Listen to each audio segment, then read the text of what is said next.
जय हिंद दोस्तों। और आप सभी का स्वागत है प्रीतम एकेडमी परिवार में और मैं हूं पंकज कुमार। तो दोस्तों आज हम लोग बात करेंगे झारखंड मुख्यमंत्री मेधा छात्रवृत्ति योजना 2024 को लेकर। यानी कि आपने कल ही, मैं बात करूंगा, कल आपका 30 जून था और 30 जून को आपने CMMS यानी कि चीफ मिनिस्टर मेरिट स्कॉलरशिप योजना का आपने फॉर्म भरा और आपने कल इसका परीक्षा भी जाके एग्जाम हॉल में दे दिया। उम्मीद करता हूं कि आपका एग्जाम सही गया होगा। सही का मतलब है कि अच्छा गया होगा और जो मैं तरीका बताऊंगा उस तरीके से अगर आपका नंबर आया है तो जाहिर सी बात है कि आप पास भी हो जाओगे। और आपका जो इस योजना के तहत जो पैसे मिलते हैं ना, आपको पता होगा ये पैसा जो होता है वो क्या मिलता है, साल में 12,000 आपको जो मिलते हैं 4 साल के लिए, वो योजना के द्वारा आपको पैसे भी जो है मिलने शुरू हो जाएंगे। तो आखिर परीक्षा देने के बाद बच्चों का कुछ सवाल था। जैसे सबसे बड़ा सवाल था कि सर रिजल्ट कब तक आएगा, और एक सवाल बच्चों का था कि सर पास करने के लिए हमको कितना नंबर चाहिए। तो मैं आज के वीडियो में मैं ये तो बताऊंगा कि पास करने के लिए आपको कितना नंबर चाहिए, ये तो बताऊंगा, साथ ही साथ क्या और तरीके हैं उस पर भी हम लोग डिस्कस करेंगे। और जितने भी आपके मन में डाउट्स है CMS स्कॉलरशिप एग्जाम को लेकर, वो सारा का सारा आज आपका दूर हो जाना है। तो सबसे पहले क्या करें ना कि आपके जो क्यूट से जो दोस्त हैं उनको क्या करिए, वीडियो शेयर जरूर कर दीजिए जो आपके साथ एग्जाम देने आपके साथ सेंटर में गया था। मैं ऐसा क्यों बोल रहा हूं ना, क्योंकि उनके भी मन में ये सारे डाउट्स जरूर होंगे कि आखिर किस महीने आपका CMS का एग्जाम का रिजल्ट आएगा, पास करने के लिए कितना नंबर चाहिए और क्या तरीका है। ऐसे तमाम सारे क्वेश्चंस उनको दिखेंगे। तो दो काम करना है, एक तो क्या करें, लास्ट तक वीडियो को देखिए, कहीं स्किप मत कीजिएगा। और ये जो सुंदर सा जो सब्सक्राइब का बटन है ना, उसको सब्सक्राइब जरूर कर लीजिएगा, ताकि जो भी CMS को रिगार्डिंग जो भी आपके डाउट्स है वो मैं समय समय पे दूर करूंगा अगर आप कमेंट करोगे तो बात करेंगे सबसे पहला कि आखिर CMS स्कॉलरशिप एग्जाम जो 2024 का आपने एग्जाम दिया ना, इसका रिजल्ट कब तक आएगा। रिजल्ट डेट के ऊपर हम लोग बात करेंगे। तो समझते हैं, अगर हम लोग बात करेंगे CMS परीक्षा को लेकर, तो अभी तक अगर मैं 2024 का मैं अगर एग्जाम को छोड़ दूं तो 2022 में एक एग्जाम हुआ था, फिर आपका एक बार 2023 में एग्जाम हुआ था, और ये साल आप देखोगे 2024 में आपका एग्जाम हुआ है।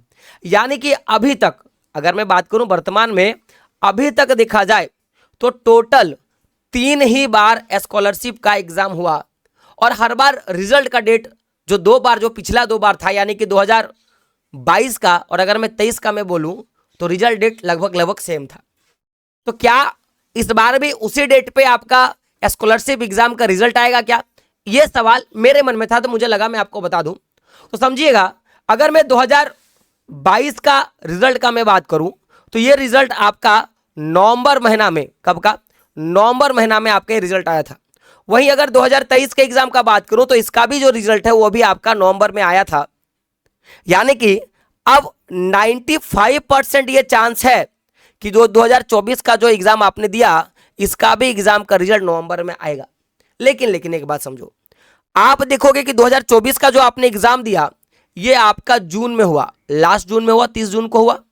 और अगर 2023 और 2022 का मैं एग्जाम का बात करूं ना, तो ये जो है आपका एग्जाम जो है आपका वो लगभग जुलाई महीने में हुआ था। और जब जुलाई में हुआ तब जाके नवंबर में आपका रिजल्ट घोषित किया। तो ये चांस है कि 95% चांस है कि आपका नवंबर में रिजल्ट आएगा, लेकिन 5% ये भी तो चांस है कि इससे पहले आपका रिजल्ट आ जाए। क्यों? क्योंकि देखो आपका लास्ट जून में आपका रिजल्ट आया है। तो अगर आपका रिजल्ट में अगर बात करूं, जो संभावित रिजल्ट का बात करूं, तो 2 महीने में मान सकता हूं। एक तो नवंबर महीना में आएगा और दूसरा आप अक्टूबर महीना पकड़ लो, 1 महीना आप पकड़ लो। तो नवंबर में अगर आएगा तो आप स्टार्टिंग में आपको देखने के लिए मिलेगा, यानी कि 1 तारीख से लेकर आप 15 तारीख के बीच में अपना रिजल्ट देख लोगे, ये मेरी संभावना है। और अगर अक्टूबर में आया ना तो आप क्या देखोगे, 15 से लेकर जो लास्ट डेट है इस महीने का, इसके बीच में आएगा। यानी कि आपका अगर नवंबर में आया तो फर्स्ट वीक में, और अक्टूबर में अगर आया तो जो लास्ट सप्ताह है उसमें आपका आने का चांसेस बहुत ज्यादा है। तो ये तो रिजल्ट डेट है, जो कि मुझे आशा करता हूं कि आपको समझ में आ गया कि आपका नवंबर में या तो फिर अक्टूबर में आपका जो है रिजल्ट आने का चांस है। और 95% ऐसा चांस है कि आपका नवंबर में रिजल्ट आए, केवल 5% चांसेस ऐसे हैं कि जो आपका अक्टूबर में रिजल्ट आ सकता है। तो यहां तक तो कोई दिक्कत आपका नहीं होगा। चलिए आगे बढ़ते हैं। अब यहां पे पासिंग मार्क्स को लेकर बहुत ज्यादा बच्चों का डाउट था। क्यों डाउट था उस पर बात करेंगे। तो 2000 अगर मैं 22 को पकड़ूं या मैं 2023 को पकड़ूं तो उसमें कैटेगरी के आधार पे, कैटेगरी यानी कि कास्ट के आधार पर, जैसे जनरल कैटेगरी का, साथ ही साथ ओबीसी कैटेगरी का, ओबीसी कैटेगरी का, और साथ ही साथ जो एससी या एसटी कैटेगरी है, तो सबका पासिंग परसेंटेज अलग अलग था। जैसे जनरल और ओबीसी का अलग था, एसटी एससी का अलग था। लेकिन इस बार अगर बात की जाए 2024 के एग्जाम का बात की जाए तो इस बार सरकार ने एक अच्छा क्या किया है ना, कि अगर आप किसी भी कास्ट में हो, आप जनरल हो, ओबीसी हो, ओबीसी में भी आपको पता होगा दो कास्ट आते हैं, एक तो BC1 और एक आता है आपका BC2। आप किसी भी कैटेगरी में हो, आपको पास करने के लिए टोटल 60% अंक लाने होते हैं। कितना परसेंट अंक लाना होगा? तो 60% अंक आपको लाना होगा। पास करने के लिए 60% आपको अंक लाना होगा। अब एक ये टर्म है कि अगर आपको पास करने के लिए 60% अंक चाहिए, क्लियर है। साथ ही साथ आप देखोगे कि आपके जो परीक्षा हुआ है, जैसे अगर मैं परीक्षा का बात करूं तो आप ये जानते हो ना कि आपका जो परीक्षा हुआ है उसमें 2 विषय का परीक्षा है। एक तो आपने मैट का एग्जाम दिया। मैट में आपको पता होगा कि आपके जो सब्जेक्ट थे, जिसमें आपका रीजनिंग था, इंग्लिश था, और साथ ही साथ आपका हिंदी का आपने एग्जाम दिया।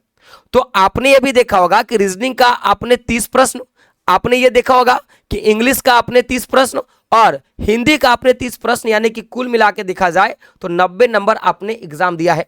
और वहीं एक आपका परीक्षा हुआ सेट का। अब ये सेट में आपने ये भी देखा कि इसमें आपका जो मैथ का एग्जाम है, MATH मैथ का, साथ ही साथ साइंस का और आपका SST का एग्जाम हुआ।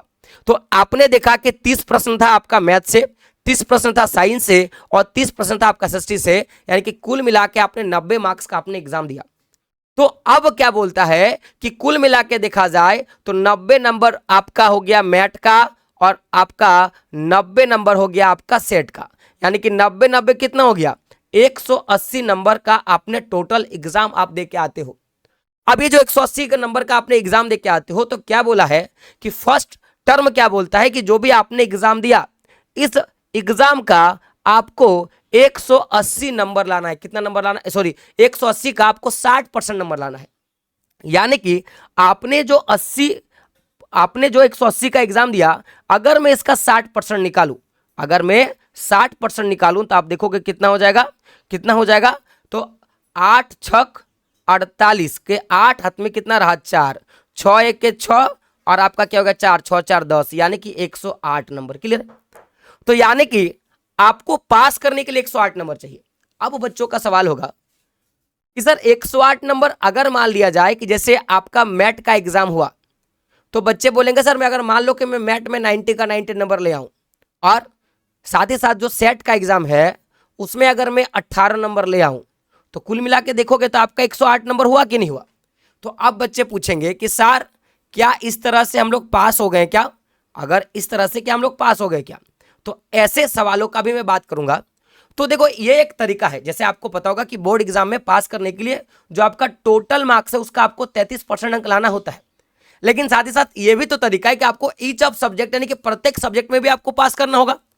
तो अब एक सवाल यहां पे आता है, क्या सर मुझे मैट में अलग से पास करना होगा या मुझे सेट में अलग से पास करना होगा? तो जी हाँ, मैं बताऊंगा कि आपको मैट में भी पास करना होगा और आपको सेट में भी पास करना होगा। अब ये मैट और सेट का खेला क्या है, हम लोग थोड़ा उस पर समझने का कोशिश करते हैं। तो बोला क्या है कि जैसे दो तरीका, एक तो जो टोटल मार्क्स है आपका, जो आपका टोटल मार्क्स है, तो टोटल मार्क्स का आपको 60% नंबर लाना होगा। यानी कि 180 का अगर हम लोग 60% निकालेंगे तो 108 नंबर आपको लाना कंपलसरी है। ये फर्स्ट आपका स्टेप है, ये मैं बात करूंगा, आप देखोगे तो ये स्टेप नंबर 1 है। साथ साथ अगर सेकंड टर्म का बात किया जाए तो बोला क्या है कि आपका जो आपका ईच, जो भी आपका खंड है, ईच जो भी आपका खंड है, खंड आपको पता होगा खंड आपका क्या है, एक तो आपका मेट का खंड है और एक आपका सेट का खंड है। तो जो भी आपने मेट का एग्जाम दिया है उसमें आपको 40% अंक लाना होगा। कितना अंक लाना होगा? 40% अंक लाना होगा। अब ये जो 40% अंक है, याद रखिएगा, ये आपका OBC और जनरल कैटेगरी के बच्चों को लाना होगा। और सेट में जो आपने एग्जाम दिया उसमें भी आपको 40% अंक लाना होगा और ये OBC और जनरल कास्ट के बच्चों को लाना होगा। यानी कि आप देखोगे तो आपने मैट में, जी हाँ, आपने मैट में 90 नंबर का एग्जाम दिया, तो 90 का अगर मैं 40% निकालूंगा तो आप क्या देखोगे, आप क्या देखोगे, 9 चौक 36, यानी कि आपको लगभग लगभग 36 नंबर लाना होगा मैट में। ठीक उसी प्रकार सेट में भी आपको 40% चाहिए, यानी कि सेट में भी आपको 36 नंबर लाना होगा। तो पहला क्या है कि आपको टोटल मार्क्स में 108 नंबर लाना है, और साथ ही साथ सेट में आपको 36 नंबर लाने हैं, और मैट में क्या करना है, आपको 36 नंबर लाने हैं, तब जाके आप पास होंगे। तो अब बोलोगे सर आपने तो यहाँ पे ओबीसी और जनरल का बात किया, और ये वाला ओबीसी साथ ही साथ जनरल साथ ही साथ एससी और एसटी तीनों कैटेगरी के बच्चों के लिए था। तो सर यहाँ पे एससी और एसटी कैटेगरी के बच्चों का क्या हुआ, तो मैं बात करूंगा कि जो खंड वाला एग्जाम हुआ, जो सेट और मेट का एग्जाम हुआ ना, तो इसमें जो एससी कैटेगरी के बच्चे हैं उनको 35%, और जो एससी कैटेगरी के बच्चे हैं उनको भी 35% मैट में, और साथ ही साथ अगर मैं सेट का बात करूं तो यहां पे भी आप देखोगे इनको 35% अंक लाना होगा, तब जाके आप पास होंगे। यानी कि अगर बच्चा मैट का एग्जाम दिया है, अगर बच्चा मैट का एग्जाम दिया है और मैट में आपको पता होगा कि 40 आपका 90 मार्क्स का एग्जाम दे के आया है, तो अगर मैं 90 का, जी हाँ मैं बात करूंगा कि 90 का अगर ये 35% अंक का मैं बात करूं, तो 90 का अगर मैं 35% का अंक का बात करूं तो आप देखोगे लगभग लगभग आपका 31.5 नंबर, यानी कि आपको 32 नंबर लाना होगा सेट में, और साथ ही साथ आपका जो मैट में और जो सेट का एग्जाम हुआ था उसमें भी आपको 32 नंबर आपको लाना होगा, तब जाके पास होगे। तो ये तो था आपका एससी कैटेगरी का, और ये था आपका ओबीसी और जनरल कैटेगरी का। तो यहां तक तो आपको क्लियर है कि जो मैंने स्टेप मैंने आपको बताए हैं, अगर आप उसको ध्यान से देखोगे, सबसे पहला क्या है कि जो टोटल मार्क्स है आपका टोटल मार्क्स 108 नंबर लाना है आपको, जो भी आपका 180 नंबर का जो एग्जाम हुआ उसमें। साथ ही साथ दूसरा स्टेप क्या है कि जो आपका मैट का जो सब्जेक्ट है, जो आपका मैट का जो सब्जेक्ट है उसमें अगर आप ओबीसी या आप जनरल कैटेगरी में आते हो, तो आपको उसमें से आपको 36 नंबर लाना होगा मैट में, और सेट में भी आपको क्या करना पड़ेगा, आपको 36 नंबर लाना होगा। लेकिन अगर आप एससी या एसटी कैटेगरी में हो तो आपको मैट में जो है आपको 32 नंबर और सेट में आपको 32 नंबर लाना होगा, तब आपको पास करना होगा। लेकिन और एक चीज में समझो, जो कि मैंने आपको बताया कि मान लो कोई एक विद्यार्थी, कोई एक स्टूडेंट है, बहुत भला अच्छा सा स्टूडेंट है, वो क्या करता है कि मैट में, गौर कीजिएगा, मैट में वो बच्चा मान लो कि 90 में 90 पास कर दिया, 90 में 90 वो नंबर ले आया, लेकिन ये जो सेट वाला सब्जेक्ट है इसमें यह गिन के क्या करता है ना, कि मान लो कि ये बच्चा 18 नंबर लेके आता है, तो क्या ये बच्चा पास हो जाएगा? आप बोलोगे देखो सर जोड़ो ना, तो 90 और 18 कितना होता है, 108। देखो पास करने के लिए 108 नंबर चाहिए, आप बोलोगे 108 नंबर चाहिए, नहीं, ये बच्चा यहाँ पे क्या हो जाएगा, आपका फेल हो जाएगा। कारण क्योंकि इसमें क्या बोला है कि मैट में भी आपको चाहिए 40% और सेट में भी चाहिए आपको 40%, और यहाँ पे अगर ST SC हो तो 35%, और यहाँ पे चाहिए आपको 35%। लेकिन केवल लड़का क्या करता है कि देखोगे तो यह बच्चा केवल यहाँ पे 40 और 35% लाता है, लेकिन यहाँ पे ला नहीं पाता, यह बच्चा फेल हो जाएगा। चलिए और एक कंडीशन होगा, मान लो बच्चा जो मैट का एग्जाम दिया, मान लेते हैं ना, देखो मानने में तो कोई पैसा नहीं लगता, तो मान लेते हैं कोई बच्चा क्या है कि आपका मैट का एग्जाम दिया, अब मैट में बच्चा जो है और एक बच्चा सेट का एग्जाम दिया, तो ऐसे भी बच्चे हैं जो सेट में, मान लो कि सेट में बच्चा जो है आपका सेट में जो है आपका बच्चा जो है आपका 39 नंबर लेके आता है, 39 नंबर सेट में लेके आ गया। तो सेट में अगर बच्चा 39 नंबर लाया, और यहाँ पे अगर मान लो कि ये बच्चा जो है आपका मान लेते हैं कि वो 41 नंबर लेके आता है, तो अब बताओ ये बच्चा पास है क्या? तो आप यहाँ पे क्या देखोगे कि सर देखो, अगर मान लो कि ये बच्चा ओबीसी कैटेगरी में है, मान लेते ओबीसी, या आपका बच्चा ये जनरल कैटेगरी में है, तो आप क्या देखोगे कि बच्चा मैट में तो पास है, मैट में आपका पास है, लेकिन सेट में बच्चा क्या हो जाएगा, फेल हो जाएगा। कारण फेल हो जाएगा क्योंकि 39 नंबर लाना कितना होगा, 40 नंबर लाना होगा, तब जाके होगा, क्योंकि आपको पता है 60% चाहिए। आपने अभी क्या बोलते हैं, आपका टोटल कितना मार्क्स है, आप देखोगे यहाँ पे, अगर मैं आपको दिखा दूँ, तो अभी हम लोगों ने मैट और सेट का हम लोगों ने बात किया, तो आप देखोगे कि आपको 36 नंबर लाने, कितने नंबर लाने हैं आपको, 36 नंबर लाने हैं। तो यहाँ पे भी यहाँ पे भी बच्चा क्या है, आप देखोगे पास है, अगर वो ओबीसी कैटेगरी में फिर भी वो पास है, ठीक है। और अगर जनरल अगर मैं बात करूं एससी और एसटी कैटेगरी का बात करूं, तो देखोगे ST SC में क्या है कि पास करने के लिए 32 नंबर चाहिए मैट में, और सेट में अगर बात किया जाए तो सेट में भी आपको चाहिए 32 नंबर, तो देखोगे 32 से ज्यादा है, तो यहाँ पे भी पास है। लेकिन ओवरऑल नंबर देखा जाए तो देखो आपका 9 और 1 10 का 0 हाथ में कितना रहा, 1, 4 और 3 7, 4 और 3 7 कितना नंबर लाया, आप देखोगे तो 70 नंबर लाया। पास करने के लिए टोटल मार्क्स में कितना चाहिए, 108 नंबर, लाया कितना, 70 नंबर। अब बच्चा क्या हो जाएगा आपका, फेल हो जाएगा। चलिए और एक कंडीशन पे बात करते हैं। मान लेते हैं कोई एक बच्चा है, होनहार बच्चा है, वो बच्चा क्या करता है, मैट में मान लेते हो 45 नंबर लेके आ जाता है, और सेट में बच्चा मान लेते हैं, सेट में बच्चा को मान लेते हैं कि ये ज़्यादा नहीं लाया, केवल और केवल ये बच्चा 30 नंबर लाया, 30 नंबर लाया, हो सकता है, पॉसिबल है। तो अगर ये बच्चा ओबीसी कैटेगरी में है मान लो, या जनरल कैटेगरी में है मान लो, या एससी या एसटी कैटेगरी में है, तो आपको यहाँ पे तो आपको पता होगा ना, यहाँ पे 36 नंबर चाहिए और यहाँ पे आपको 32 नंबर चाहिए। तो ये बच्चा देखो ओबीसी कैटेगरी में है तो मैट में तो ये पास है, मैट में ये पास है, और एससी एसटी भी कैटेगरी में पास है। लेकिन देखो सेट का बात कीजिए तो किसी कैटेगरी में वो पास नहीं है, और टोटल मार्क्स भी देखा जाए तो 5 और कितना होगा 7, 75 नंबर लाया। अब बताओ क्या बच्चा पास है, नहीं, ये बच्चा क्या हो जाएगा, आपका फेल हो जाएगा। तो अभी ओवरऑल कंडीशन क्या निकला कि अगर आपको पास करना है माय डियर फ्रेंड, तो आपको आपका जो टोटल मार्क्स है, आपका जो टोटल मार्क्स है ना, उस टोटल मार्क्स का 108 नंबर आपको लाना कंपलसरी है। और साथ ही साथ अगर आप ओबीसी या जनरल कैटेगरी में आते हो माय डियर फ्रेंड, तो याद रखना कि आपको मैट में और साथ ही साथ आपको सेट में आपको 36 नंबर आपको ईच जो है आपको लाना पड़ेगा। और अगर आप एससी या एसटी कैटेगरी में हो तो आपको 32 नंबर लाना होगा, तब जाके पास होगे। लेकिन और एक कंडीशन बनता है जो मैं आपको बताऊंगा, ध्यान से समझना, कि आपको यह पता होगा कि पूरे झारखंड में, अगर मैं बात करूं पूरे झारखंड में अगर बात करूं ना, तो पूरे झारखंड से टोटल 5000 विद्यार्थियों को इस स्कॉलरशिप के लिए चुना जाता है, जिसके तहत सरकार क्या करता है, 12,000 पर ईयर उनको देता है। अच्छा खासा पैसा है ना, पढ़ोगे तो नंबर मिलेगा, नहीं पढ़ोगे तो नहीं मिलेगा। अब यहां पे क्या बोलता है कि जो भी डिस्ट्रिक्ट है उस डिस्ट्रिक्ट से अधिकतम जो है वो कितने बच्चों को चुनेंगे, तो 400 बच्चों को चुनेंगे। कितने बच्चों को चुनेंगे, 400। तो टोटल कुल मिला के देखा जाए ना, तो ये 400 का आंकड़ा, ये जो 400 का आंकड़ा है ना, वो कभी भी किसी भी जिला में छूता नहीं है, कभी भी किसी भी जिला में अगर बात किया जाए तो छूता नहीं है। इसका कारण क्या है कि बच्चे यहाँ पे जो हम लोगों ने मार्क्स का खेला टोटल बताया, इसको पार नहीं करता। तो अगर आपको अगर अपना सिलेक्शन चाहिए तो कम से कम अगर देखा जाए तो 125 नंबर से आपको प्लस लाना होगा। कारण क्योंकि देखोगे ना तो एक राज्य में 1200 से 1300 बच्चे ऐसे हैं जो भरते हैं इस फॉर्म को, एक राज्य में। अधिकतम अगले साल ही देखा था कि करीबन 1000 कुछ समथिंग में बच्चे जो थे वो धनबाद जिला से भरा था, बोकारो से 900 से कुछ समथिंग में भरा था।